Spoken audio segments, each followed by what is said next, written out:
Chat, by the way, where are you going with? Are you going PK? Or are you going VQ? Let me finish that off. I think they're probably going.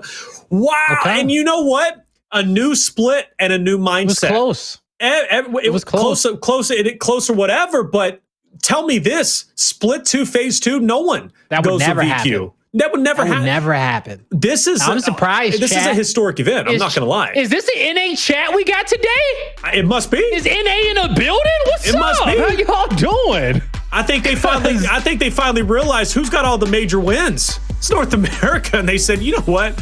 I'm done. I'm done back in Latin America.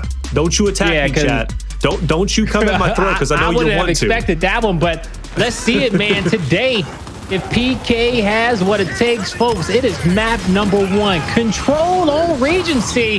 The entire map is split, but it is a 2v2 fight up top for the power weapon, as both these squads know the importance of picking up that M-bar, as it will be picked up by Acells, and he is going to go for a shot.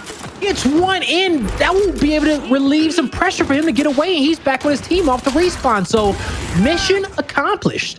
We talked about Regency earlier between Team Queso and Fire and Ice. 5 out of the 6 times the M-bar was down. Fire and Ice, great shot by Dezo. I just want to point that out. 5 out of the 6 times Fire and Ice secured the M-bar. And even though they may have not had the biggest impact with it when they did have it in their hands, the impact that they did have was enough to space out the members of Team Queso. And it's going to be the same thing here. PK has to fight harder for the M-bar. Either way, though, PK prioritizing the first hill, you can see they're going to have a minor lead. But again, this is a placeholder. You want to start fighting and setting up for the next hill and really, kind of solidify your frags, your shocks, and your M-bar. That's what the first hill is all about. The second hill is where you can take the lead.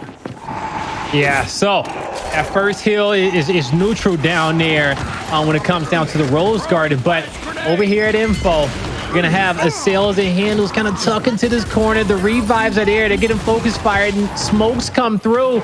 Sumuns gets taken down. More revives come through for VQ. Dezo goes down, and they will have control of this fight. All Pittsburgh Knights members was not in the area to kind of contest this one, but they will be grouping up for that next team fight. And this is what I was talking about, why these squads love Regency a lot. Just being able to get in these positions where your squad's alive and you get into a 4v4 engagement is something that's really awesome, and the size of this map allows for that to happen. PK is going to have to fight very hard to break this hill.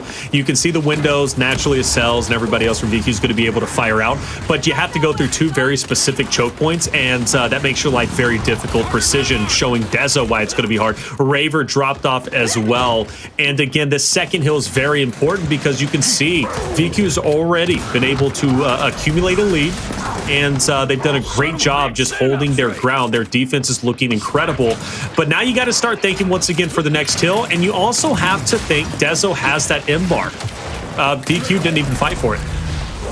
Yeah, nah, VQ did not. They was not able to, based off where their spawn was coming from and how they had to engage in his heal. They couldn't take the M-bar route. If they did, they probably wouldn't have fought as a unit together to try to get that heal back. And sometimes you find yourself in that situation as a squad where you have to make those decisions. Power weapon heal, or do we rotate to next? Looks like they are going to be starting that rotation over. Monkyz is going to be met by 2 good shots, but an even better pickup between Xysho and Precision. He throws out at least the shock. So choke point out of the way, and PK should be able to wrap up these remaining VQ members. They're doing a great job doing so. Yes, there's a trade. Oh wait, excuse me. Team pickup also in, and what looked very promising for PK now might shift over towards VQ as Acells. He's going to play Ring Around Rosie with Raver, who's about to get sandwiched between 2 VQ members, and that was Xysho and Acells. They clean him up, and VQ is still going to have some more PK members to deal with, but they're looking good. 4 members here. It's going to be a 4v4 battle. Yeah, it is a 4v4 battle once again. Hndles goal is going to be taking out Xysho, so currently a 3v4, but with the smoke grenades down and the focus fire from VQ, they're finding angles as they're disengaging and putting out damage on PK, just trying to make this as difficult as possible for them to get this heal back. But in the end, that loss of Hndles, or my fault, that loss of Xysho in the fight proved to be difficult for him. So they're going to have to disengage, 35 seconds on the heal. They got to start asking themselves, when are these next power weapons going to be coming back up here soon? When can they play for that M-bar or play for the nades? this next hill will be rotating back up towards Statue. So Acells, he can use his power weapon for the end, but instead he's just going to charge head first into that 1v3 fight. His teammate behind him, and they're both going to go down. So Dezo picks up that elimination, which is big. It also gets rid of the shock. I did see a shock just ahead of Acells. I think he might have thrown it, but regardless, though, if he did have a shock in his hands, that could have been big. Trade-off in M-bar. So first M-bar, VQ gets it. Second M-bar, PK gets it, and the third one now goes over to the hands of VQ. And this is the perfect spot you really want that M-bar. The distance you have to travel, speaking in regards to PK, is pretty long. But as they get closer, obviously the impact of the M-bar isn't as there. Xysho pulls out the Nasher and puts it to phenomenal use. VQ about the apex to 100-point mark as 3 members are gone. Monkyz and Sumuns, the only ones on the map, as Monkyz just can't, or excuse me, Sumuns just comes off the respawn. A second wave of PK members will come into this hill, but now they got to deal with the M-bar. They've got to deal with the frags. It's not going to be easy. Yeah, no, it ain't going to be easy at all having to deal with all of these power weapons, folks, okay? So how will they end up getting through this? The smoke grenades are there, and I do believe those are smoke grenades from VQ smoking up that area of the map, making it difficult for PK to have to push through that area with no vision whatsoever. This hill is contested because the player at the front, Monkyz, is able to get that angle. Hndles has to take him out, but his hands is full. 2 teammates down. Acells goes forward to help Xysho, knowing he can't save the teammates in the back. And that was a great decision for him. Hndles tapped up off the revive. You see the kill coming through from Monkyz, but ultimately this team fight will be won by VQ once again. The team fights have been won more consistently in these big hills than that of PK, and that's obviously reflected in the scoreline. VQ has double the points that of Pittsburgh Knights. They'll stop at 147 to 77, but even off of the rotation, PK, it seems as if now starting to heat up and at least get a couple eliminations where they need them most. You got to be focused on the fresh hill. It comes up in 5 seconds. Xysho, an opportunity to clean up one. He takes it. He gets it. PK will have at least 1 member in the fresh hill. VQ knows this. They've counted the numbers. The shock is going to be just to the right, giving a free pass for VQ. And now they are going to be the first ones on the hill once again, starting to accumulate those points. All right, VQ, man, fantastic when it comes down to their rotation and their power weapon control so far. Still early on, they just reached the halfway point, and they got themselves another M-bar as well. They'll be rotating this one towards the bottom portion of the map as we will be heading towards Fountains. Precision finds himself a kill. Xysho gets one. The melee gets Acells. The third and the fourth is there. That's a team wipe for VQ. Full map control, full power weapon control. I think player 3 is running for the nades right now, but look how they push out. After a 4-man team wipe, they push out. They don't turn on a hill and wait for their opponent, giving up free map positioning. He says, no, you're going to fight for this. And that was something we complimented Fire and Ice on, right? When they were playing against Team Queso on this very map, their aggression, they're using offense as your best defense. The more spacing they create between themselves and the hill, in a way, is better because PK now has to fight for every inch. They've got to be engaged in a big team fight even before they get to the hill. Once they do get to the hill, you still have to deal with VQ members once you get to that point. And you never know. You could be going in one shot and then VQ just cleans you up from that perspective. It's a double-edged sword. PK being held below 100 points. VQ is dominating Regency control currently, and this would be a massive statement if they come out and hold PK below 100. That might not happen. PK is going to be the first one on this hill, but either way, though, the possibility is still there.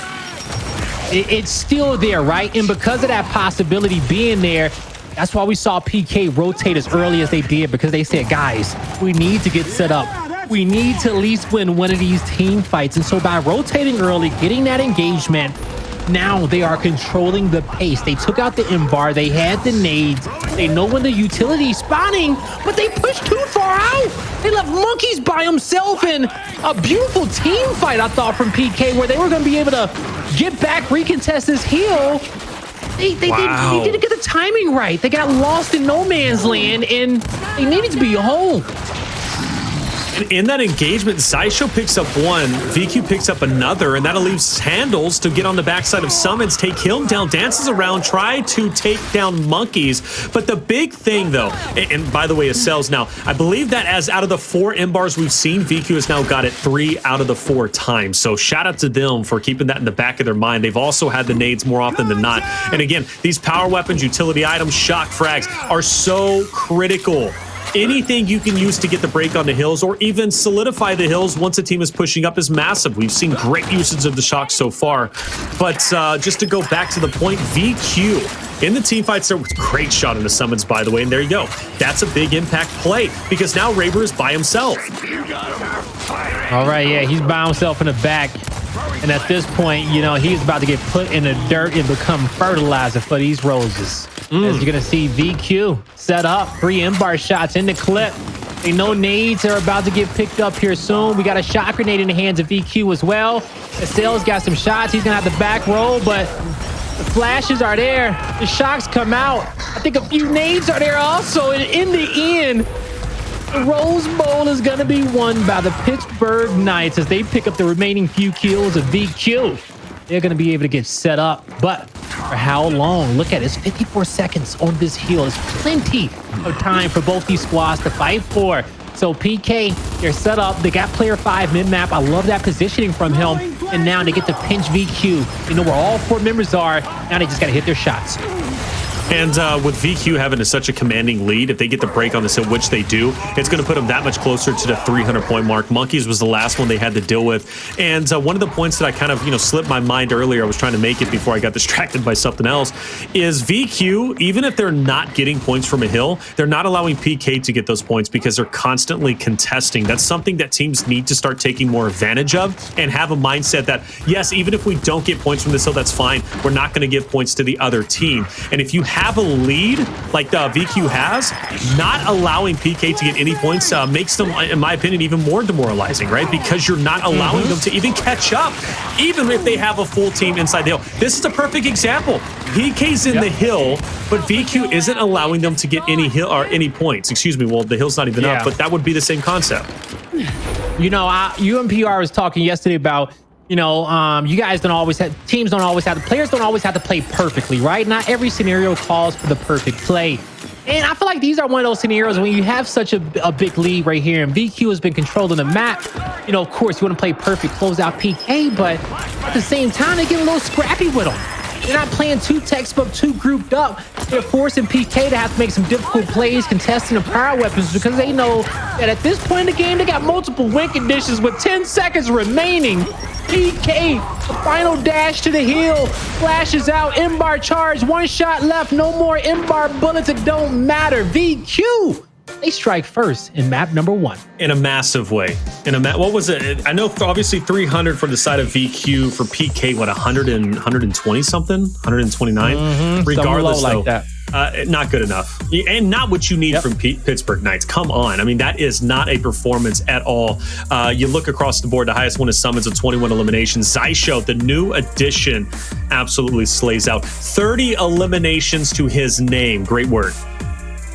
That was a fantastic job from Xysho. Talk about his debut against the Pittsburgh Knights, man. I think this VQ roster is going to be a match made in heaven, folks, okay? Yeah, they had a lot of extra slaying power with Bronny.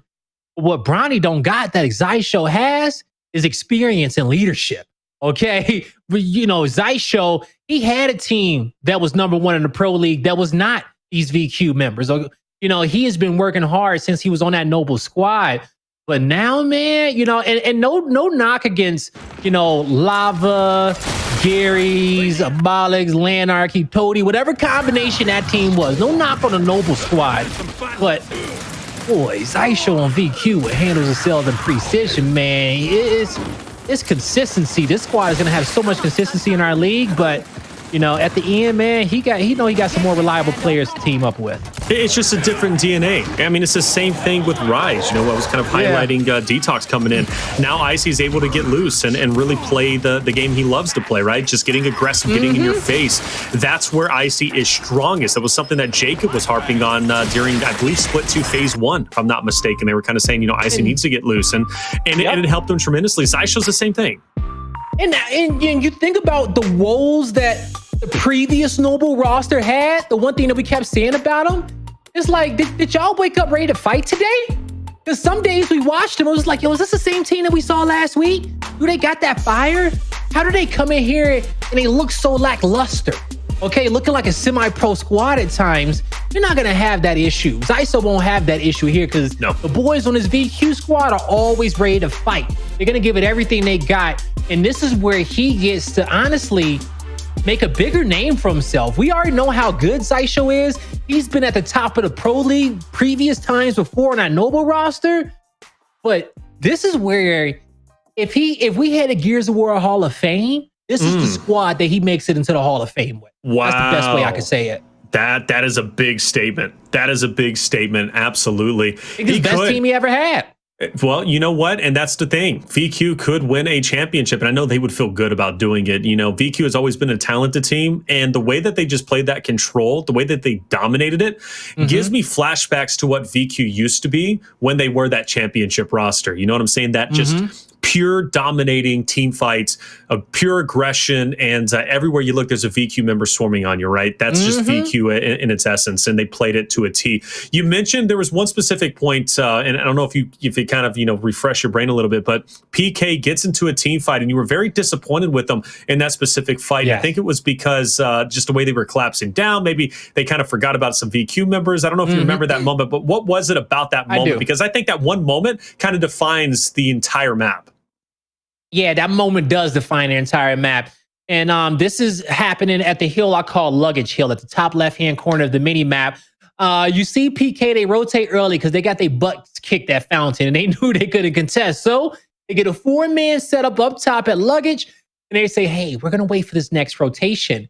What do? They win the team fight. They get a nade out. They took Acells out. M-Bar's gone. But one VQ member ran all the way down low towards the bottom left of the minimap at gold towards that hill, and PK got into a long engagement with him long enough for VQ to come off the respawn and ultimately win the battle for that hill, get control, end up forcing next at Rose, and ultimately ended the game at Info. But that was a fight that PK had to win decisively. And normally, PK gets the first kill, and they get the second, the third, the fourth. Very quick fashions. Sure. And they had to do that because if they win that team fight, they set up again, now they're controlling the pace of the map. But ultimately, VQ has such a big lead where they can go set up early elsewhere. But still, PK needed to win that fight for their confidence. And once they lost that one, it was just a matter of time before VQ closed out that map.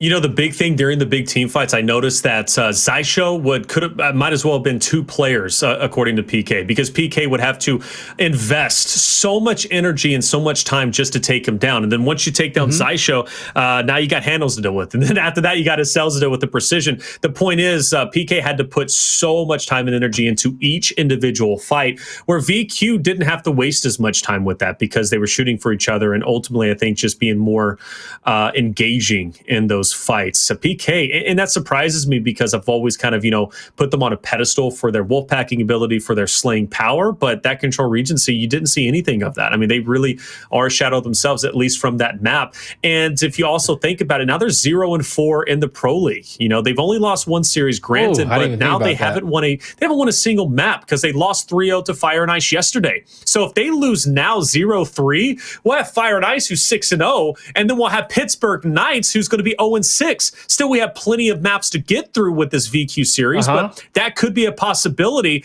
And you talk about flipping the script. Fire and Ice at one point, you wouldn't even consider them to be the best team, but now they are. And then PK, always considered the best team, could be one of the worst teams. Yeah. So I think we're playing on training grounds when it comes down to Escalation, okay? And I say that Harbor. Regardless of whatever Escalation map is going to be, the reason why I'm even bringing it up is because, PK, they're going to have to really turn up and take this execution, and they're going to have to take the Escalation as we come up, because as far as team comp goes, they have been a team longer than his VQ squad in the Escalation game mode. So if PK wants to get back in the series, they have to get that. But what I'm ready to see is that, because Xysho being the IGL of a Noble squad, that at one point had the best defense in the league, the best lancers, the best setups that we've seen out there. The shield, difficult to break, but the shield always had to go up against the sword of these three VQ rosters with our 2 top 5 slayers in the league of Precision and Acells. Also one of our best 1v1 players in Hndles. That's right. They just got a strong shield on their team. Okay. So like, as far as their offensive power, which we just saw, but VQ is going to have another level of defense that we've never saw before. And that's going to be big for them. Yeah. And that's going to be led by Xysho. Exactly. Okay. So I want to be able to see them evolve into that, because Xysho will be able to lead them into those moments and say, hey guys, no, this is the situation. Pull out the Lancers, hold it down, slow it down. Because Precision and Acells can run this map with Hndles. They can run it with Xysho, and Xysho will love that wolf back. You'd be like, man, I never had this before. Oh, okay, well, I can run around and get kills without problems, without worrying about throwing away the round. Yeah. And so, yeah, man, this VQ has a high ceiling, but we got to get through execution, which is what I'm excited to see them play. Because we know how the team can come together in Escalation. We just talked about that one. But when it comes down to the individual skill of this map, this map. But well, let's talk.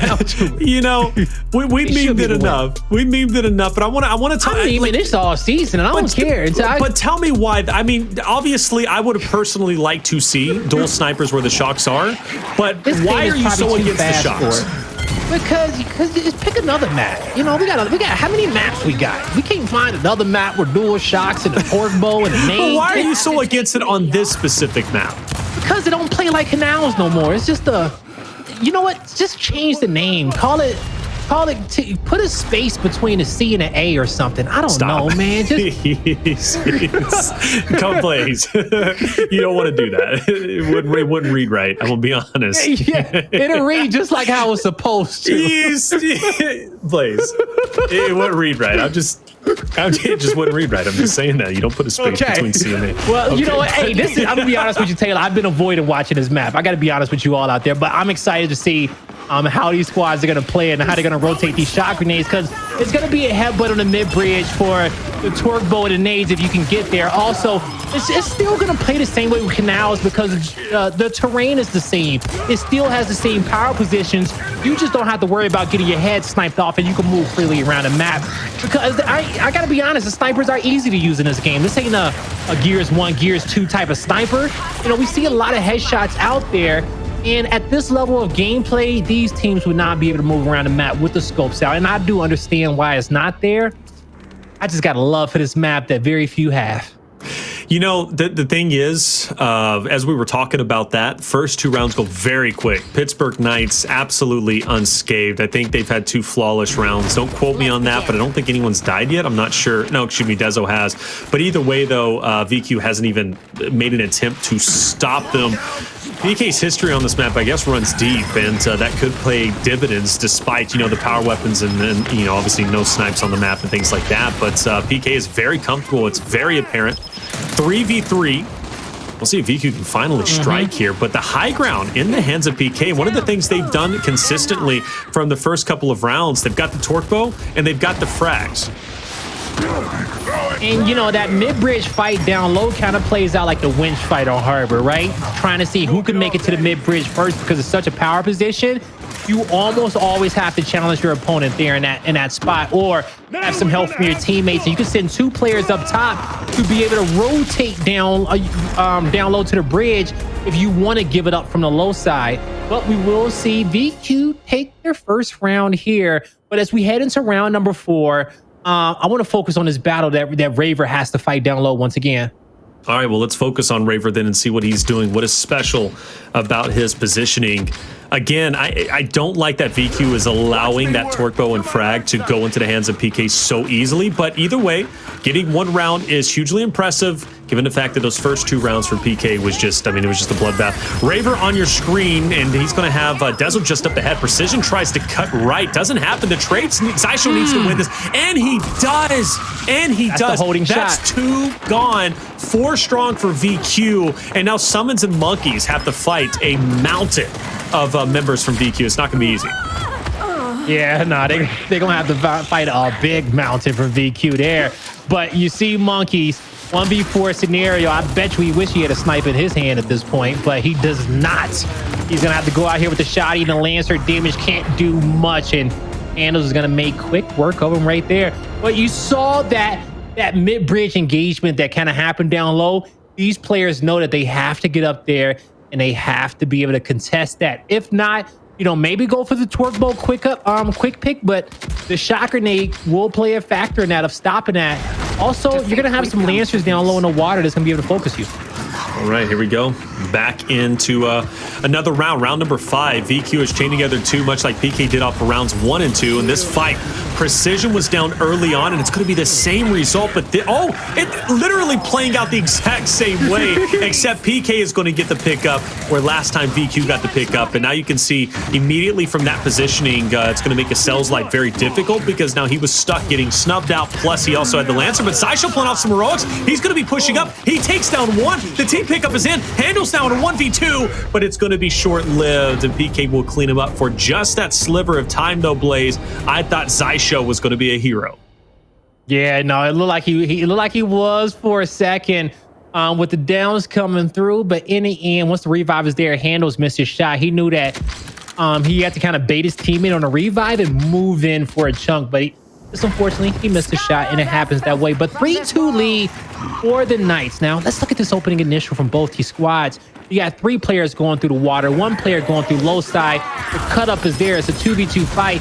Dezo, Precision, the nade and the focus fire comes through, and Precision can't make it up. But you see how he knows that he has to go? He can't slow down, and they just got to hope that the flash is hit. Xysho makes a great heads-up play, flanking through the water, and that gets his team a power weapon, but he overextended a little bit too much, and he is alive for now. Barely, just barely, as PK will be able to pick up both those kills with ease. So, Precision, does he need to continue to push that fight as he has? Because literally almost every round that I've seen, outside of him getting picked up, Precision is getting first blooded every time. Yeah, so he does have another option, right? Instead of running, like, I guess they're kind of running a 1-1-2 down low, he can go up top towards the high side and get up there for free. He just needs his teammates' help. And that was a classic strategy he ran back in Gears 1. If your team's soft at get up the bridge from the low side, you just metal from the high side and you hit that cover battle up top. Precision does make it through. This is rare. He hasn't done this yet, and he's going to put it to great use immediately. Dezo, he's going to be finished off 3v3, though, because a trade ended up coming in. So nobody has the advantage. Well, I guess if you had to give one, it's going to be Raver with the torque bow. But he's got a lot of different distance to cover. He needs to connect, bring the odds back into the favor of PK, but his life is not being made easy because he's getting peppered. Joining Monkyz, and Sumuns is by himself on the opposite end of the map. Does VQ collapse down on him? I would. Yeah, I think that'd be a nice collapse if you can get down there and pick up Monkyz. Anytime you can kill Monkyz, you take them out. But on the top portion of the map, him and Raver will be working together in this 2v2. Bow charge, both connected. They do not know where this last player is, though. He sees high side. He misses the first nade. The second nade separates him, dodges the bow, cuts back, but he is not getting any 1v1s. But he does have some damage out to work with. Not enough, though. Unfortunate. And it was Sumuns who they were trying to isolate on the opposite side of the map, and they did, but then it was that fight for Monkyz, and you said anytime you can take Monkyz down, right, it's a benefit, but they didn't take him down, unfortunately, and Monkyz kind of had his way with the roster of VQ, and what looked like an advantage for them turned into a disaster, and PK takes the round, so good on them. 5-2. PK is not the same team they were just on control. They seem to understand Canals very well, and it makes sense. They have a long history here. 2 up top now. So both squads, they're stopping this low side fight. Both plays red exactly, but it's still a headbutt between Dezo and Precision, just at a different area of the map.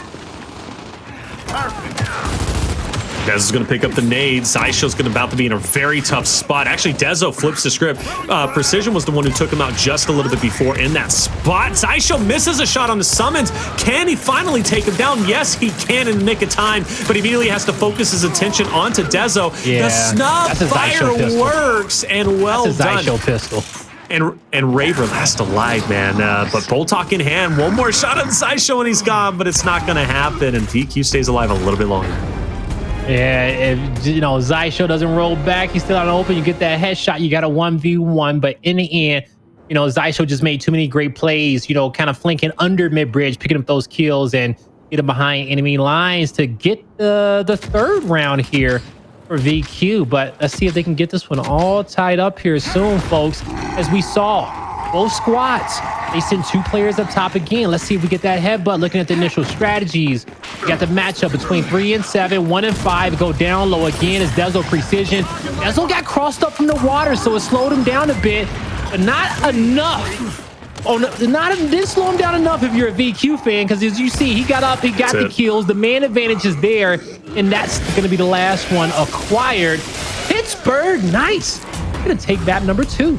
And they looked incredible doing it. Like, that was their map through and through. And if they play Execution in the future against any team, Blaze, I want to see Canals, because that was pretty much uncontested. Precision had such a difficult time. He was first blooded basically every time. A lot to break down for this map. I want to know why PK was so dominant here and why VQ wasn't as dominant as they were in the map previously. But we'll be right back. Don't go anywhere. Back to Gears Pro League Split 3 Day 2. We're about to head into Map 3 Escalation on Harbor. I know Blaze had a lot to say about that before.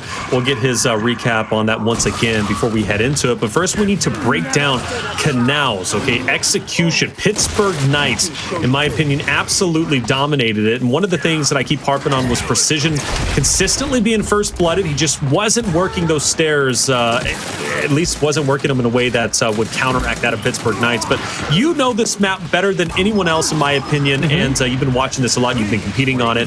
What did PK do that was so special to dominate in the way they did? Well, you know what? It was a battle of the front spawns when it came down to this map, and that battle came down between Dezonide and Precision. And we saw multiple rounds where VQ and PK, they headbutted down low. And actually, every single round the front spawns met, they were never able to get a mismatch or send Precision an opposite route from high side to get more of a 50-50 and even battle against Dezonide on their bridge. But instead, it was either a 2v2 fight up top or 2v2 fight down low. Precision got focused most of the time. The kills was cleaned up. And once that man advantage came through, PK knew exactly what to do with that, and they just cleaned the remaining few kills. So but I will say that VQ, even for Precision in those spots, sometimes it just does not work out for you, and you have to keep playing that spot because it's so important. And if you're not, because like the front spawn player on Canals is probably the most important position there, especially with it being no scopes on the map, because if that guy cannot get there, you give up mostly the entire high ground and you get shot down on. So Precision being one of the best movement players there, hey, we try to see him get in there, but you know, Raver was holding it down, Dezo was holding down, but now he gets to get some revenge on Harbor because we're going to see a similar engagement at the Winch. We definitely are. And now I'm going to go back to what you were saying before, because you had a lot to say. You said, look, if it comes down to escalation, even if an execution, let's say right now PK trails behind 2-0, you had good faith in PK to win escalation. And why is that? I had good faith in PK to win escalation because they've been a longer team than his VQ squad, and they've been playing escalation longer, and this is one of their better maps. But I said on the flip end, Xysho on his VQ squad is going to give them a layer of defense that they have never had. A defensive leader, probably we'll say, to a squad that has already been so offensively good. And I just want to see if this team can evolve into that level as well. But you see Monkyz, you see picking up those kills there, the Winch, shot after shot, brick after brick. PK wins the initial, but let's see if they can get full map control. Well, Sumuns is going to find an opportunity to get in front of Hndles, get onto B, has confidence because Monkyz wins the Overlook fight, taking down Xysho in the end. It was a long-winded battle. Xysho was looking good up until Monkyz shut him down, but because of his positioning, PK with the 2-1 forces VQ to refight for position. Great shot around the corner. Monkyz is gone. Precision is going to join him. Dezo needs to keep his head down, but at this point, PK does have a lot of presence on both sides of the map, and really on both sides of Bravo. The first one who's going to get an engagement on is going to be Raver.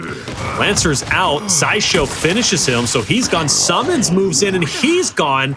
B is wide open for Xysho to take, but he's not going to stop. It appears as if VQ might be setting up to collapse in onto Charlie and finish this in the way of domination, or at least, at bare minimum, make PK's life a living hell. Yeah, this is full map control right here. You got two players up top. You're counter pressed up through B. Your opponent's coming out of spawn, and they got to get through this first layer of defense.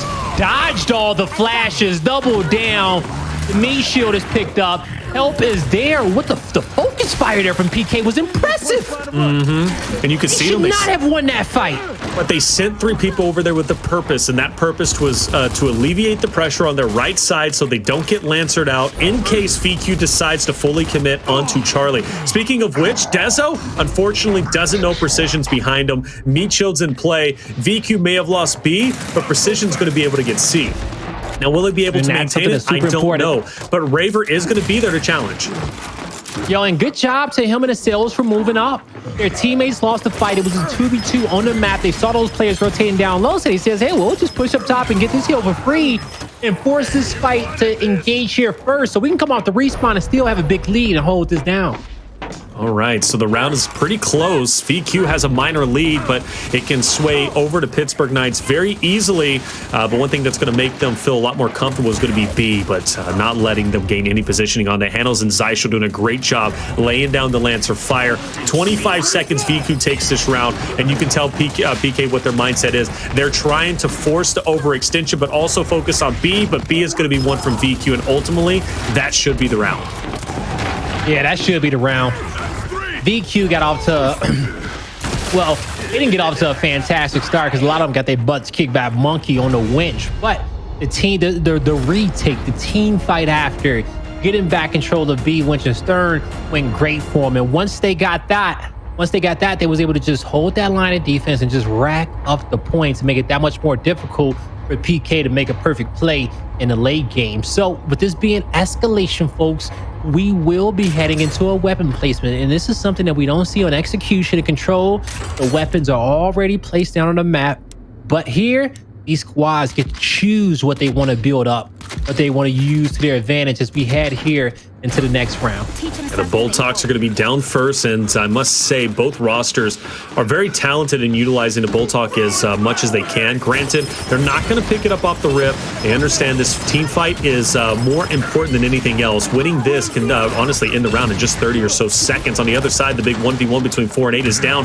PK wins that fight, and now they look like they're going to be winning this fight as well, but Acells gets a trade. Raver last alive, and just like the last round, PK gets the 2-1, but because that fight on a winch is so violent and so jarring, PK can't overextend. They don't have the manpower, so VQ is able to get their troops back on the playing field and push back PK for a secondary fight. All right, so PK was not able to close it out, and they're giving up the top winch and stern because they know at this moment they don't need to fight it. They got strategies to move around these positioning. As you see, player 2, he goes under the winch, so that way he can watch mid-map in case someone tries to cross his teammate. You want to keep that as much of a 1v1 as he possibly can. And we saw player 1, he's guarding 7. He's watching a winch. He's going to keep that player's head down as we see PK shifting towards the 2v2 fight. This is the man-on-man I'm talking about. In these scenarios, you have to match the numbers. And you're going to see player 1 being Raver. He gets it down on winch. The focus fire is there. Players from VQ trying to flank up through the mid-map. They were able to find some kills, but ultimately it is PK with a team wipe. And they will be running towards their opponent's home hill. And I do see them being able to acquire this. I don't think they get this. Player 4, he stays too long to capture B. You have to, though, right? And that cross would have been huge. Even so, but they do get it. Well done from Monkyz and Raver. Even though they did not have the cross, the Lancer fire from Sumuns, which that would have obviously helped, Monkyz and Raver clearly didn't need help. Working together as a duo, they slayed out all 4 members of VQ off the respawn. Very well done. Just Lancers and shotties at the choke point of the hill was all they needed to get once the first down came through and they knew these players was reviving, it was just chunk city from that moment on. Good round there from PK, capitalizing off that initial win, something that they had failed to do in round number 1. But as we go into round number 3, we'll see if the Knights can win their initial for the 3rd time in a row. And they have won it 2 times in a row, right? So the 3rd time in a row would be a statement. but it's been very close plays. It's literally came down to one remaining PK member. I know the first time was Monkyz. I forget who the second player was. Maybe it was Raver. But, you know, it's just, again, it's been so violent. These teams are clashing so hard, and all stuns are thrown. The first shot comes out from Acells, the second from him as well. And will this be the third down? Yes, it will. And even though Acells is up, he gets his teammate back up. That is one of the most dominant wins we've seen as of yet. And I say dominant, it doesn't really play an impact to a domination, but at least VQ had two members up because, as I said before, when that fight is done and dusted with, normally there's only one member standing. So well done from VQ. You know, folks at home, that flash fight at the winch, but all four of those players pretty much just stunned, waiting for him to come out of that stun and get that first shot, fingers being held on the trigger. That is anxiety. Okay, that's what anxiety looks like in Gears of War sometimes. Just hoping you come out to stun first because you don't know who got stunned in which order with so many coming through. And now VQ with winch and stern control. Good touch, brother. Pushing over towards their opponent's side of the map. They were getting snuffed for a second there. And you're going to see Monkyz back off his opponent's home hill. So VQ, no, they don't got to worry just yet. But in the end, the kills do come through for PK. And they got the 2-to-1 hill set up. That was a great response from Pittsburgh Knights. I want to highlight that. Yes, they lose the fight over at Winch. Acells, Xysho, they stay up. But PK off the respawn, doesn't waste any time, immediately heads through B. They take out whatever VQ members are there. They take over the neutral and then overextend while sending one player back to try and sneak the Mr. Krabs in. Pittsburgh Knights took lemons and made lemonade, and shout out to them for doing so. That was a great adjustment, and they're not going to stop there. The pressure continues. Pressure is a real thing, and they are applying it to VQ quite well. But did they bite off more than they can chew? Well, we'll find out. Monkyz picks up one, picks up two, and PK survives, and a domination will be coming soon. And there it is. Great adjustment on that OE when they were countered off the start blaze.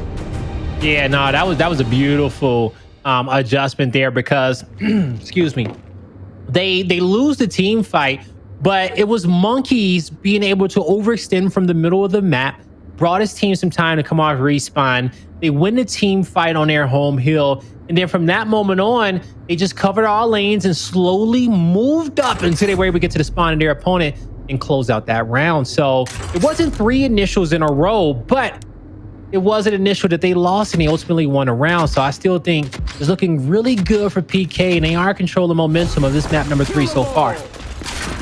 And an important one, obviously. Granted, we'll still have more maps after this, but PK, I know, will feel a lot more confident and comfortable if they can head into control. One that they lost pretty dominantly, but knowing that they have that entrance that, yeah, even if we do lose control, the series isn't over with. We'll still have execution, which should benefit them. Long-winded fight off the initial, and is it going to be PK who's going to have the leg up? You'd have to think so. Acells hits the nice shot, and again, only one member stands, and that's going to be Dezo this time. And now he's going to be able to get the cross. Sumuns is putting into action. It's clinical. This is literally just a textbook Harbor. That one player gets the cross. PK gets the cap onto B. But will they be over aggressive and close that vice grip and go for the domination? They're set up to do so potentially, but they're going to wait until they get a couple more downs. Yeah, that's what they're waiting for. Xysho just went in and got a big kill on Raver. He gets traded out though. And now it's a 3v3 on the map. Player 5 shifts down for VQ. Monkyz is going to shift down for PK. 2v2 engagement as they're just trying to hold their ground. Precision is looking for the sweet spot, but he just could not get it as they saw Monkyz going wide. The player that was going to contest Monkyz, which was Hndles, I think Hndles was getting shot on winch, so he couldn't keep Summon's head down because Precision would have got his health back eventually, and he could have fought Monkyz, but it was the winch player from PK that really applied that pressure on VQ that was able to help them keep this setup currently. But now PK did not get fortified up top at the stern fight, so in this moment VQ will be able to have that positioning on the map, and because of that, that's going to allow them to get the B hill, and that will give them the win condition, but it's a lot of time left in this game for them to have to hold that. Every elimination VQ gets down to Pittsburgh Knights is going to be pretty scary for PK, and the reason why is because VQ is set up to collapse in onto Alpha. So PK needs to make sure they're maintaining their lives, but this is the thing, it's a double-edged sword. Swarm, VQ has the win condition, so PK can't afford to park the bus. They've got to push up, but again, if they lose any members here, it's going to put them at risk of a potential domination in the hands of VQ. But good utility is thrown out. That's going to put Sumuns up top. Acells is about to be angled out, forced to go down the ramp. He falls. Hndles now in a tough spot. Team fires in, but it's going to be okay. Oh, from the flank, though, Precision could open up a door for VQ, but it doesn't happen. That got a bit scary. Yeah, it did get a bit scary. At first, I thought that point blank went into his teammate, but it was actually Precision chunking him first. So in the end, it's a fight won by VQ, and I do think that pistol bullet had a lot to do with it. Sure. Just because those revives had to come through, that slowed them down from picking up the kill on Hndles, I believe it was. Well, Precision was up top. VQ got his Acells back into the fight.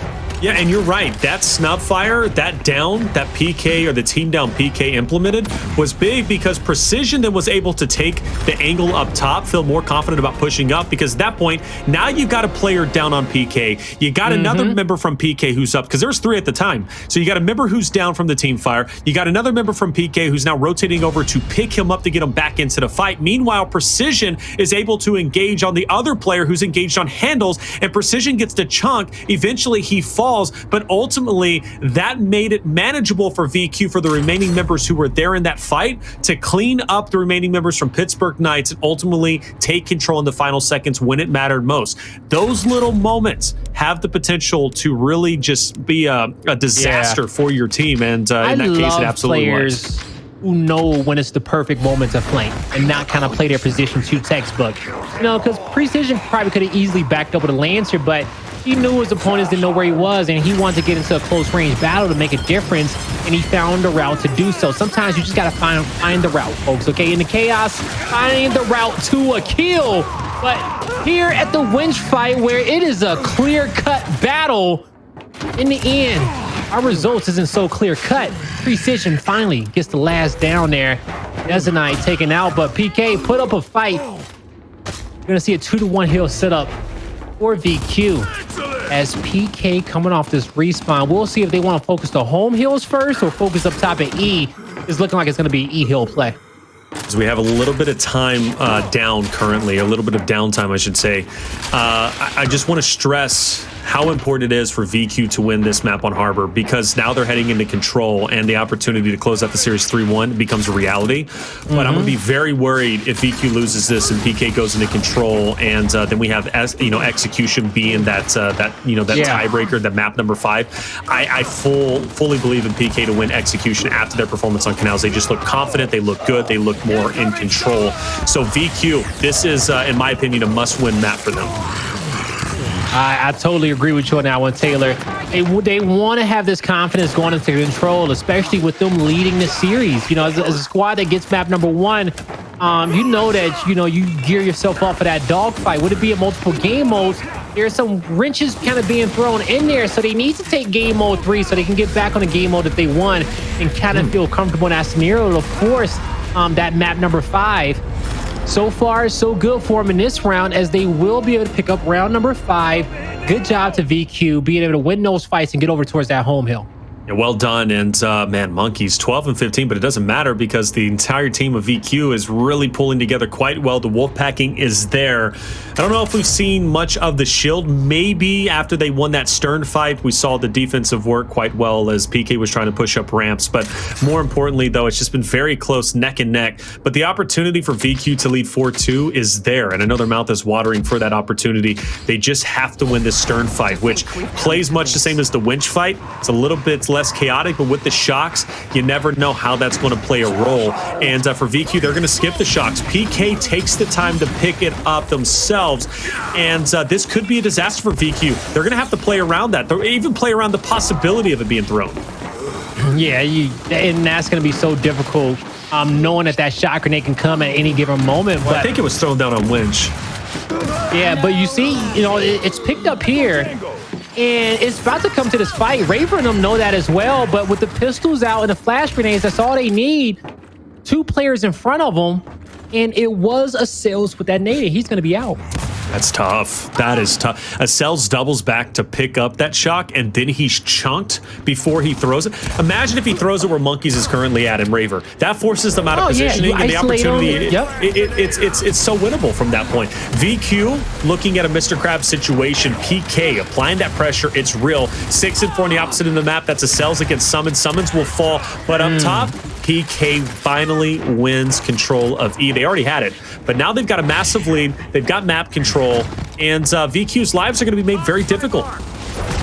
Yeah, Hndles, man. I think he had the wrong weapon out there as he went to help his team win a fight. We saw him taking a lot of long-range shotgun shots there, where he needed a Lancer out in the back lines, just returning fire to just kind of put some pressure on PK. Ultimately, they won that fight up top.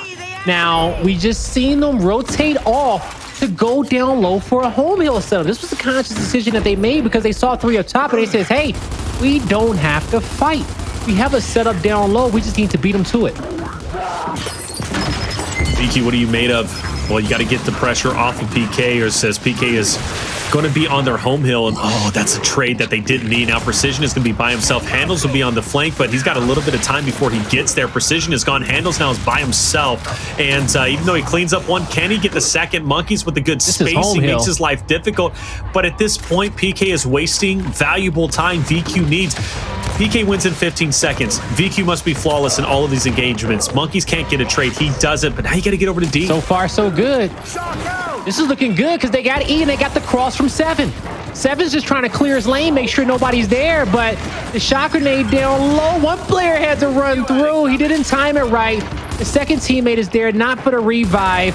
Precision goes down on the back lines, and this is going to be a Knights round win. It got scary at the end for the Knights, but with that shot grenade being placed and those players coming off respawn as fast as they did, they were able to hold. This time around, I want to see VQ utilize their shock. I don't care if they pick it up off the start, if they go back and pick it up like Acells did, but Acells getting chunked with that shock could have absolutely helped them win that stern fight. Ultimately, PK would still get the overextension. They're going to have to battle for their own home hill. Fair enough. Sumuns was there. It's most likely going to be a 1v1 in this situation as it was last. The instant should help with that fight. But overall, though, again, you need to find value in the shock. It's too valuable to just whiff, let it go, and get chunked with it in your possession. So that's something VQ really needs to prioritize and value in this next fight. All right.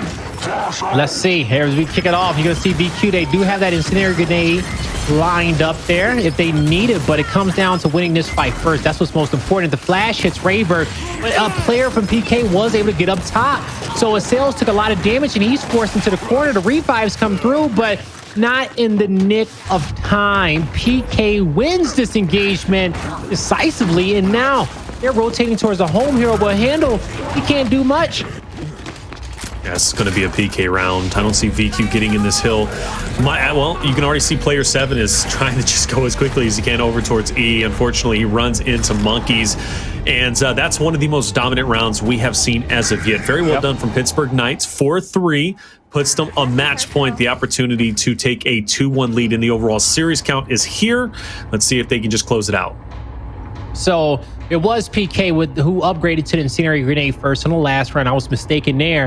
And I know like 2 rounds ago, I said that I thought Hndles had the wrong gun out in this fight. He actually had a retro Lancer. He just got focus fire here towards the back. So I wanted to correct those 2 things. But as we kind of come here towards the weapon placement, we will get some locks. So that's going to be a comeback block coming through. And I love how PK initiated it on a shock grenade, so they can keep their advantage with incendiary grenade down low and have a great opportunity at closing out this round. And also, too, the shock is a wild card for VQ, but if you take the shocks out, I still think PK is comfortable and able to win this stern fight. They've been doing it pretty consistently, so I have no indication that PK isn't going to win this round and close it out 5-3. Unless VQ just decides to pop off. It's going to start with Precision being that front spawn. He's going to try and just get an angle.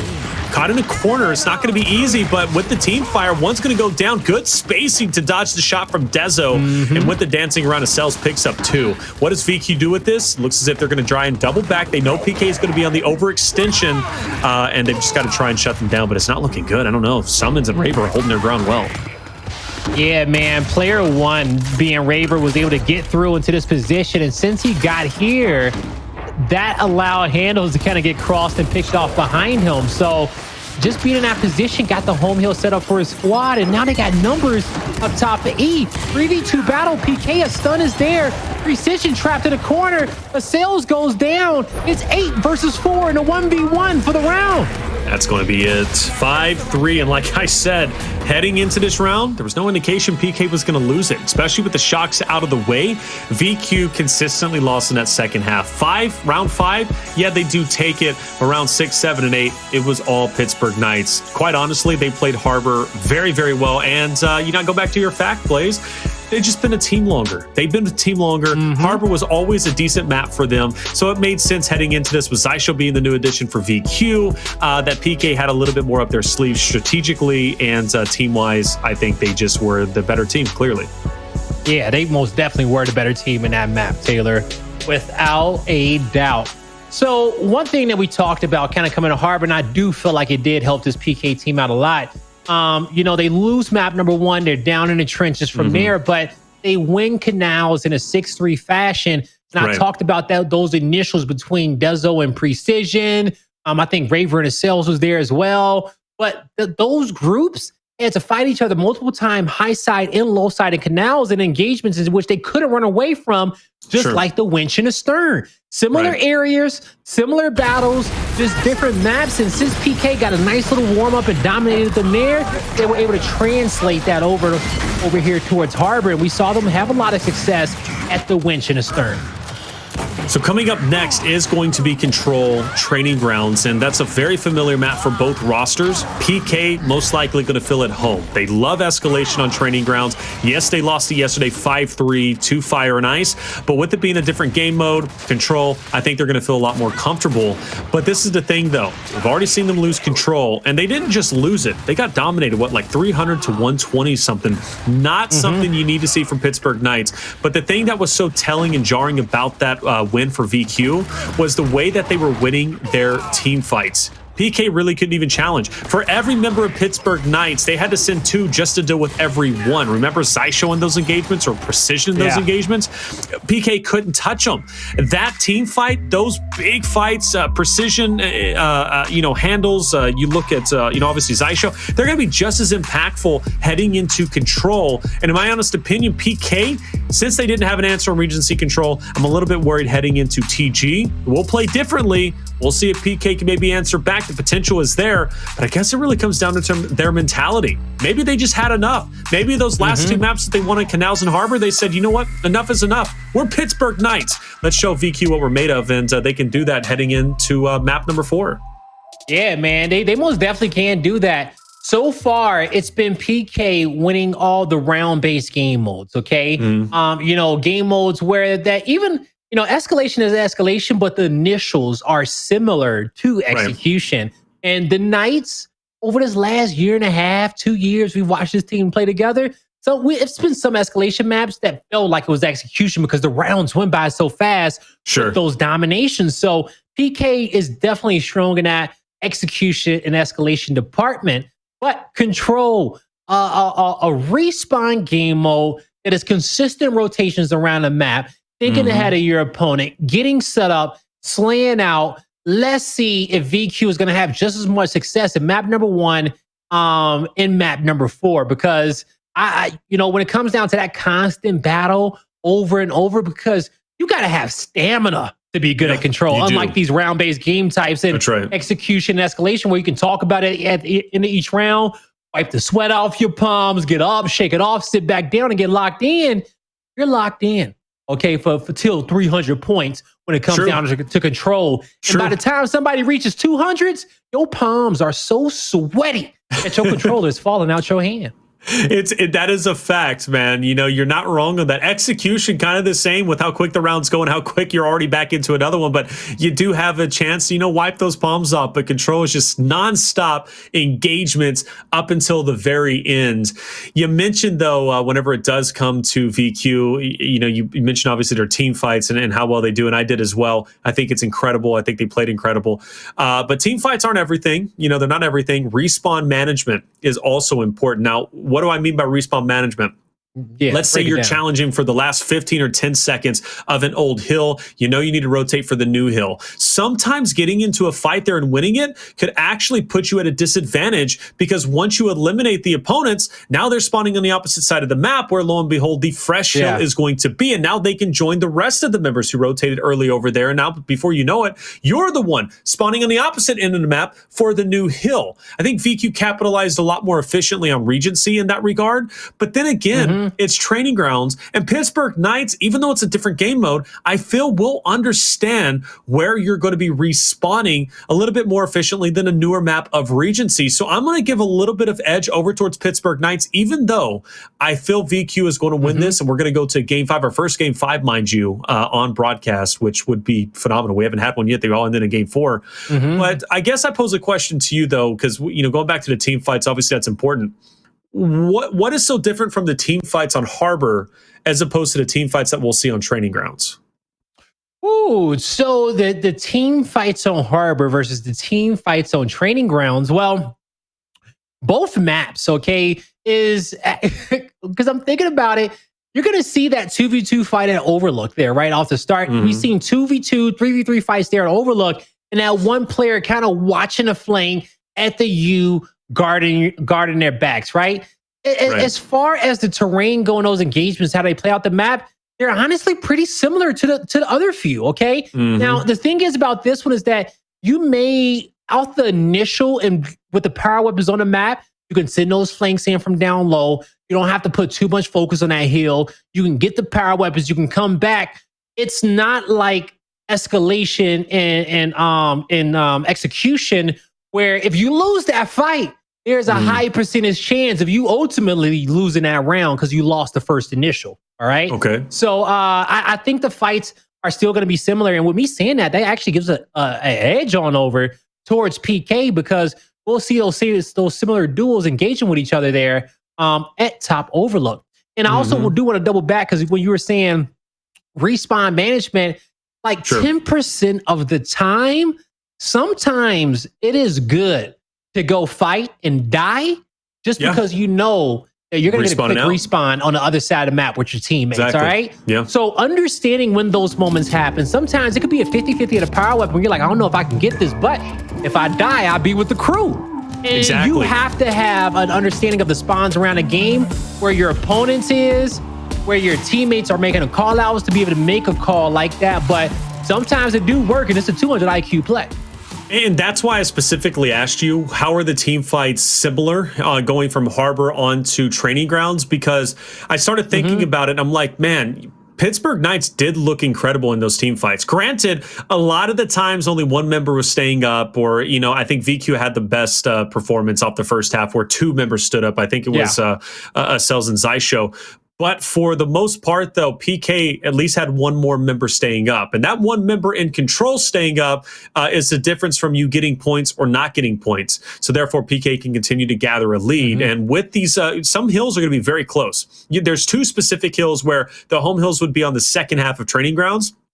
Those two hills, very closely contested. A lot of Nasher fights, if you can get there, because you still have to travel through those long alleyways where the Lancer fire is not going to be letting up. It's going to be unrelenting. The snub fire is going to hurt as well. Rotating into those tightly contested hills is going to be very important and critical for both VQ and Pittsburgh Knights. But when we do have those headbutts, those big head-to-head battles, it's not going to be like Regency engagements where you have a little bit more spacing. It's going to be up close and personal, like Harbor was. And Pittsburgh Knights, I think overall did better in those type of engagements, which again, as you said, could give them an edge in this map. But still, though, we know VQ already won a control before. Regency, much different map. It plays differently in a way. It's much slower. Training grounds is a little bit more picked up, not necessarily for escalation, but more for control. But there's just a lot that goes into control, and I'm curious to see if Pittsburgh. I really want to again go back to respawn management. I want to see if Pittsburgh Knights has a good grasp on it. I think they will, with it being training grounds, a map that they're very familiar with. It's a different game mode, but that's going to be the biggest telling thing for me. Will they be able to, you know, at least manage their respawns more? That's the big thing that I need to see. Yeah, so all right, we'll see if they can do it, because this map is going to be a lot smaller than Regency. at least according to my eyes, I think is way smaller than Regency. But you know, we'll see. I'm paying close attention to how these teams are going to be able to slow the game down when they need to, because you will not be able to keep playing this at a fast pace. It's just it's not too comfortable. Each one of these squads is looking to win a fight, get set up, slow the game down, and pull out the Lancers. And it looks like the first team that's going to be able to do that will be the Pittsburgh Knights. Yeah, Pittsburgh Knights are going to be successful, and you mentioned that Overlook fight kind of being a bit similar, right, to that of the Winch fight on Harbor, and well, Pittsburgh Knights wins it, so clearly they're very comfortable. But again, I'm going to say it every single time, the first hill is nice, but you need to be prioritizing your power weapons off the start as well as your rotation in for the second. Xysho with the drop shot, only one to his name. The active reload is in, and he's probably going to fire it pretty shortly. Dezo in his line of sight. Splash damage is enough to drop him. VQ finally able to put some more points on the board. All right, so VQ, that's what I was talking about. You know, even if you lose that initial, you can get that power weapon and rotate it back. You'll put your squad in a good position. So the rest of the scrap time is being picked up. This next heal is going to rotate here towards Satellite, as it's going to be in that back corner. PK already defended, but Acells won a big fight against Sumuns, and that fight's so huge because he gets the Lancer fire from across the map if he needs to. But we can see on the mini map that he went low side, so he didn't stay up there for the crossfire. He chose to group up with his team and use the numbers, but I don't know if that was the best decision. Hindsight's 2020, and now it's a fact. Raver. Nice job, Raver. This is one of the hills I was talking about. This hill and where Precision is at, that's going to be another hill in the future.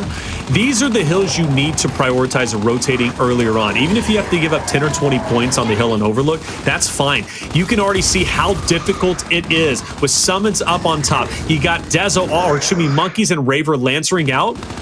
Where's VQ going to go, Blaze? They can't go anywhere. PK is going to mount a decent lead off of this hill, and they can mount an even better lead if they prioritize the rotation on the other side. Okay, so 5 and 7 just spawned up in that lower alley. They spawned up quick as all the members of PK was looking towards the other side of the map, but they quickly turn around. And you see how what I was talking about with Fire and Ice earlier, to taking the numbers, understanding that, knowing that your opponent's staggered, and you're going to fight because you know you got squad mates around you, and you guys should be winning these fights at this level. And so PK doing a fantastic job getting the kills, getting the scrap time, and because of those kills being staggered the way that they are, they almost beat him to the rotation, but Acells with a 1-2 punch doesn't get the... His teammate will get the cleanup, so nice double kill for him. Nice double kill indeed. VQ need to catch up, and they're looking like as if they're going to be able to do so. Precision about to be engaged in a 1v2. Acells going to be down low. Pittsburgh Knights, what is the game plan? Just kind of stick where they're currently at? Well, you gotta travel across that open ground. It's not going to be easy, and frags are picked up for Hndles, but this drop shot from Raver. Look at how close the VQ members are. They could potentially get a two-piece here. Yeah, they could. Oh, man. At first I thought it went a little bit too deep, but gotta put some respect on Raver's name. He missing those drops in these type of situations here. Got one more in his back pocket that he's gonna save, that he's pocketing the right scenario because he knows his squad has that man advantage right there. So he won't have any more drops left in that one, but the team will win the fight. So, but it's a good usage. Got that man advantage for his team. They win a team fight, but now they're looking to win his next team fight as it is 30 seconds left on his hill. 30 seconds left on the hill. PK garnering more of a lead. VQ needed an answer back. I need to see that intensity, that aggressive. Man, Monkyz just absolutely walking straight into Xysho. I need to see more of that Regency control, Blaze, that aggression, those big team fights. VQ controlling it. PK having to send 2 members for every 1 member of VQ. I'm not seeing that right now. I'm just not. And that again comes off the back of the first hill. VQ prioritized the first hill in the last 30 seconds when they were able to retake it. PK said, fair enough, fine. We're going to focus on this hill where Acells is currently at. And that made all the difference in the world. That's why PK has such a tremendous lead. And VQ needs to prioritize rotating earlier on. They did it in Regency. They need to do the same thing here on TG. All right, now 73 left on his hill currently. And you're going to see Hndles. He gets this down. No one's going to be in the area for help. Actually, I'm mistaken. He got 2 members in the area for help. Hndles gets backed up. Beautiful shot over cover, but even better shot from Sumuns to clean up the kill. And this is going to keep his team keep his team acquiring points just for a brief second. You're going to finally see them get pinched from multiple angles. And now VQ with a drop shot to their name. We'll see what they can do with it. One drop shot and currently getting points. Currently getting points indeed. They got a lot of ground to cover, but since we played at 300, PK's not even at the halfway point. The opportunity for VQ to come back is absolutely there. Monkyz winning the fight against the team, or excuse me, against Hndles, secures the frags. He's probably going to put those to use to lock in this hill, which has been very scrappy, but VQ, you know, shouldn't be getting as many points as they are from this hill alone, but they've done an incredible job, and they are closing that gap. It's a lot more manageable now, and within 20 seconds still left on this hill, that's going to put it within striking distance of PK. You know, one thing that we're going to see is some of our escalation setups, and with players 5 and 8 up top, raining down that fire, you could probably easily put a player in God spot and just kind of held it off for a little bit.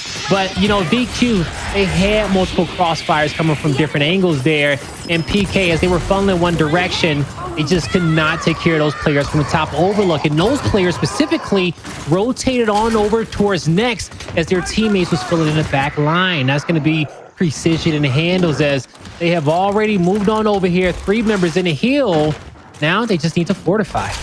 Love that you said Xysho. Coming from Noble brings more of that shield-esque component to VQ. You just seen a great representation of that. They rotated earlier on. PK goes for the break on the hill, and one by one, they're all shut down. That was something that benefited them greatly on Regency. It's nice to see that now starting to come into the forefront. Who knows? Maybe off the start, they just weren't happy with it. Another thing, too, you mentioned an escalation setup. Look at where VQ is currently located. 2 on the hill, 2 in Overlook. They are spreading the PK forces thin. They're not allowing a big 4v4 battle to take place. They're trying to pace it out, and it seems as if it's working.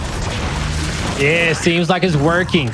Indeed, because VQ, man, they have started to kind of control this pace. In the end, you're going to see PK, they pick up these 2 kills, but VQ, there's the Lancer fire that I wanted to see from them, right? I want to see them get it set up. They are able to pick up that kill. Player 7 is going to rotate around towards the heaven position and get across from the side. Actually, I think he's just going to rotate towards next. Everybody's rotating towards next now. Oh, he's rotating towards that power weapon. Even better. To get next. Yeah, he puts it on his back. He knows that even if he goes down, at least his opponent will not get that power weapon. And you noticed VQ, even though they did start to lose a couple of their forces, they lost the Overlook fight. They lost 2 members, but they still had members inside the hill to kind of, you know, counteract those members who were pushing through from PK on Overlook.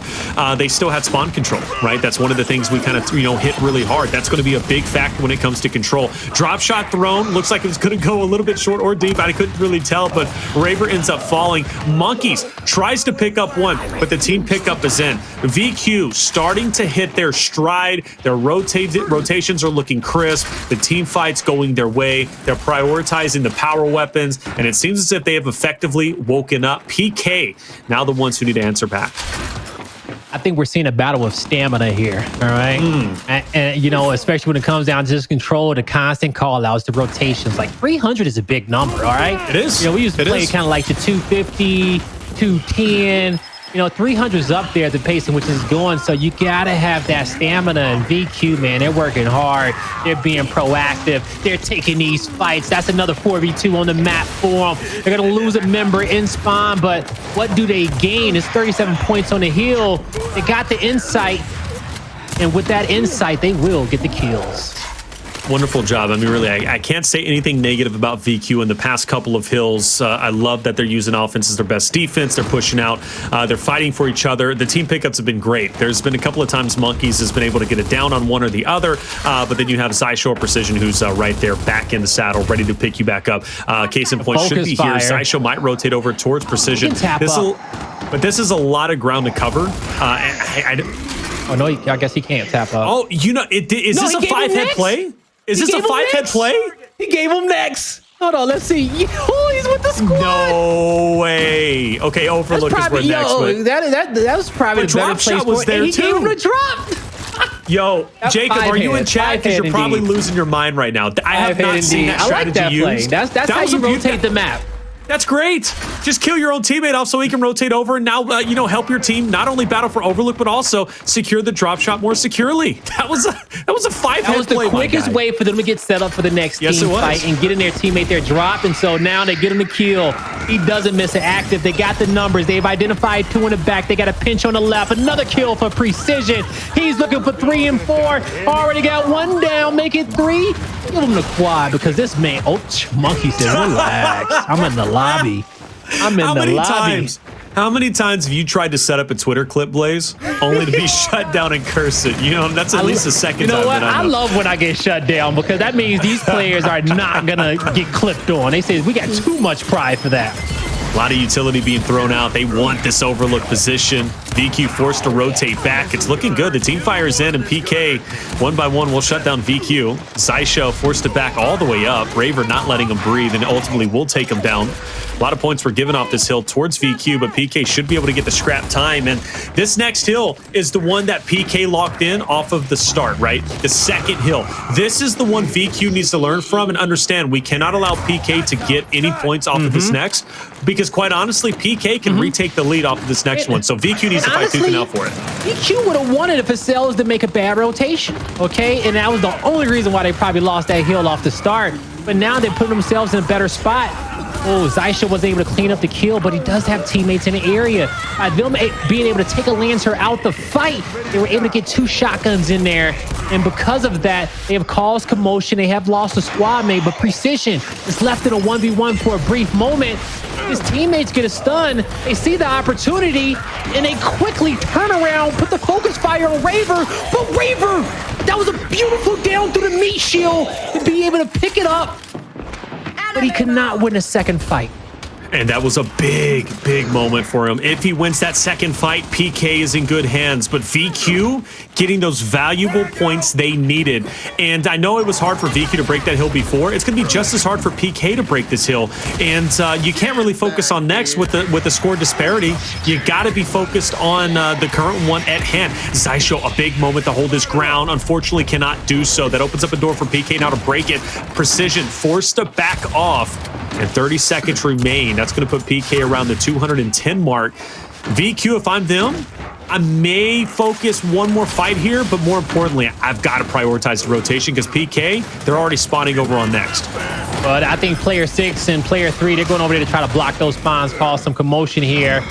With 3 members on this side of the map, Hndles goes through. He gets down, but what kind of spawn has these guys got? That's a beautiful spawn to get if you're on the side of VQ. They spawned in position to stop player number 4. Xysho's going to have the help right behind him. And then PK, PK, they have taken a wide angle through Overlook.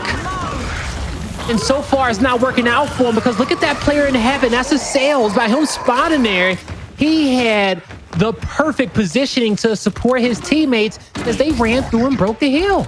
This should be all she wrote for PK. VQ most likely is going to win here. It's just a lot of ground to cover. I think PK might, if everything goes perfectly, should be able to at least keep the hill contested, but trades are not something that is going to benefit them.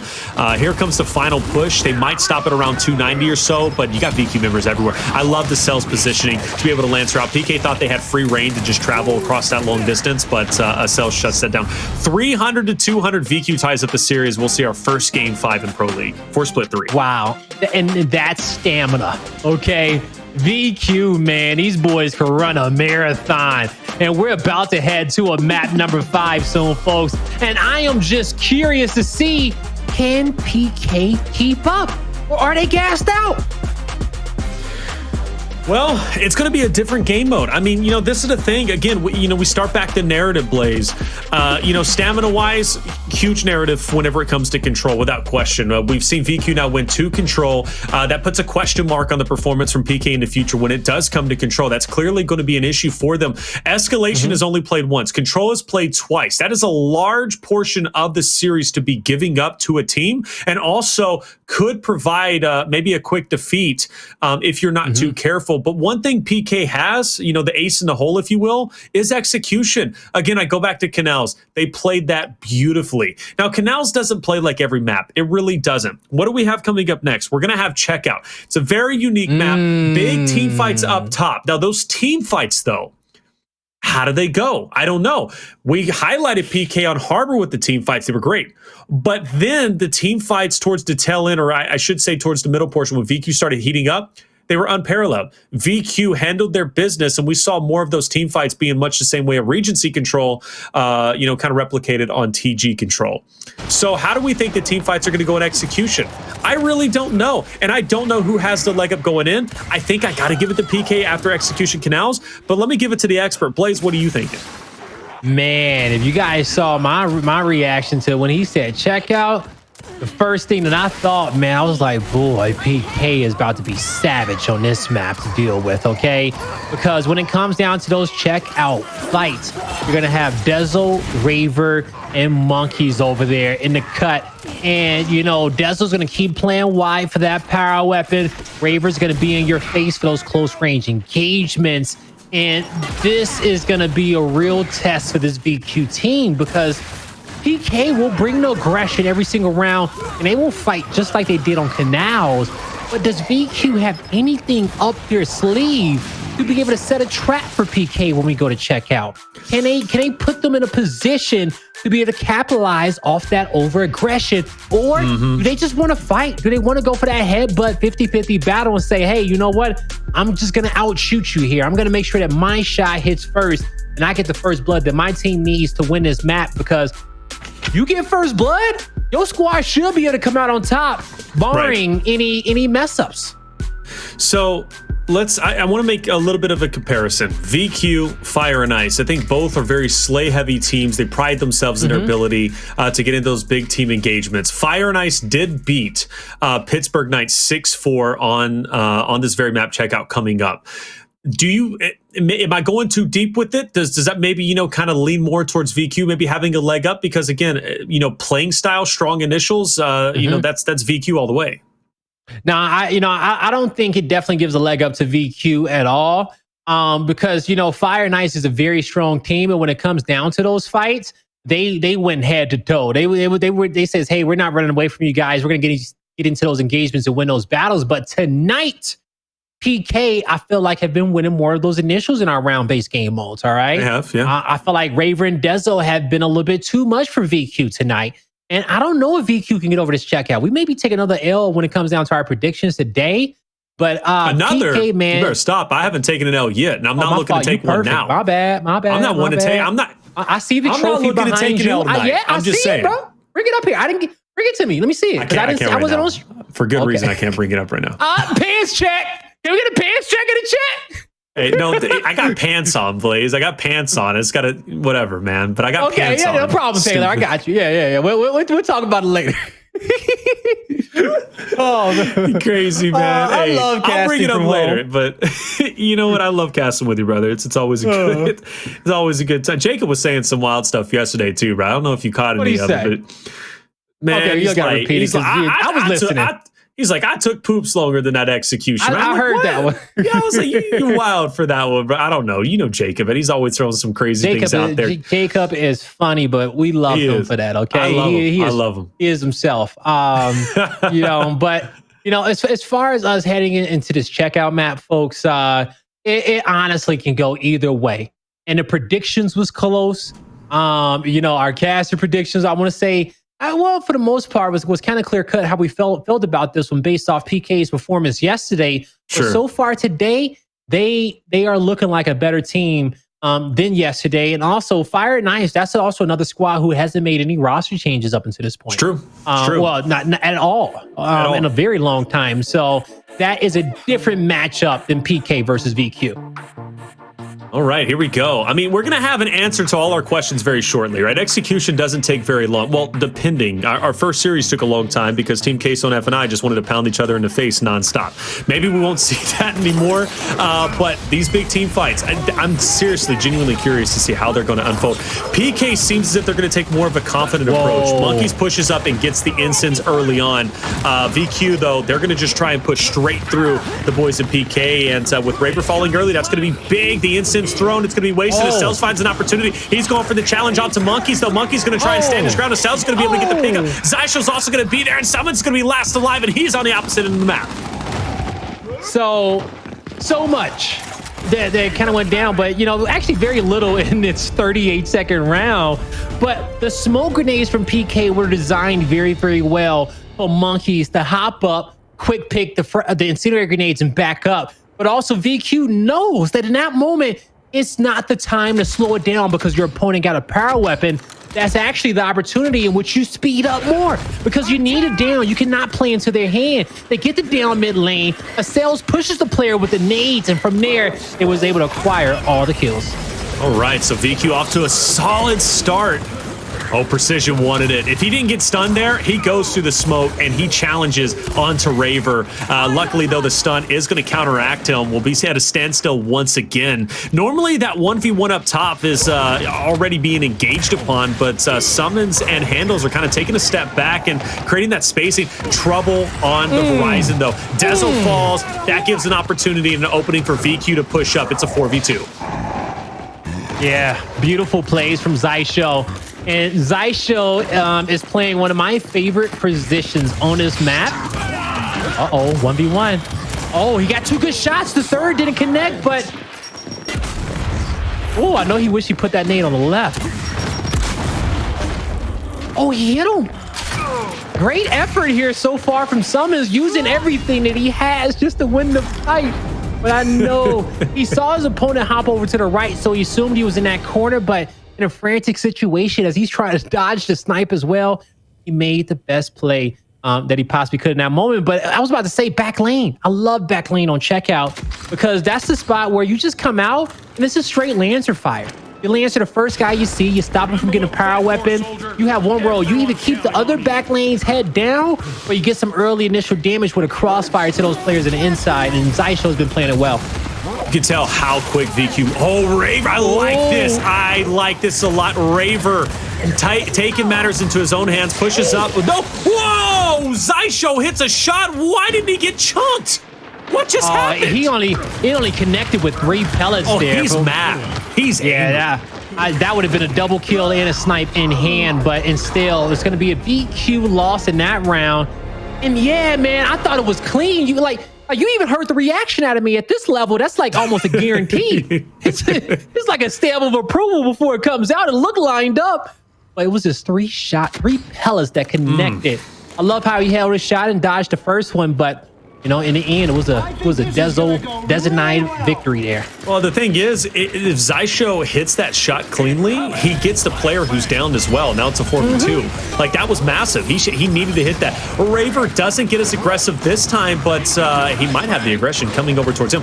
Instant and Acells, you better be careful. It's going to be thrown out. Second one is also gone, and it will connect on a precision. That's important. Brings it down to, but it brings it down to a 3v3. He finds the sweet spot in all the chaos, and now he's moving up, taking whatever angle he can get, looking for the best fight. Regroups with Xysho, and they did not get the power weapons just yet, but with these downs lined up, multiple, Shoddy out, a chunk, a second kill, Lancer fire from the platform, the down is there, and it will be a Vanquish win in round number 4. Beautiful rotation and Hndles to get to that platform and get the Lancer out and be able to set that trap up for PK. Xysho, 0 kills but 7 assists. How does that work out? You think Xysho would be, bro? Yeah, you got 7 assists, no kills. I'll take it though. 7 assists and execution. Hey man, all day. Who's taking a breather? VQ's taking a breather. Xysho. Fair enough, man. You know. Yeah, Xysho says, "Bro, hold up, man. I need to." I don't know what he needs to do. Probably get some more gasoline in that Lancer. I don't know. Shoot, I would like to assume that the Lancer has some gasoline in there, you know? Where's Colin? The chainsaw. Yeah, you got to refuel.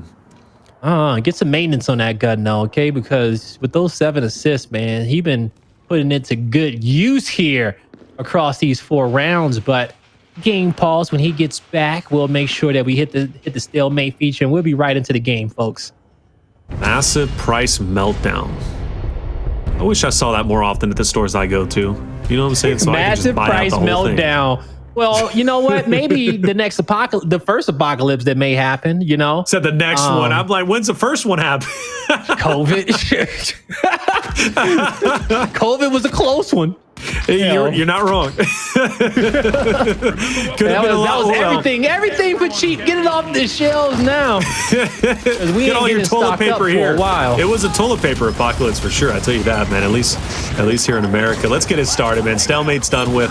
VQ has the 3-1 lead. Hndles down Sumuns off the rip, but Monkyz answers back, but taking down Acells. Sumuns will take himself out with the nade. Doesn't connect on anybody. It's chaos. What's going on? VQ now only has one more member left, and VQ.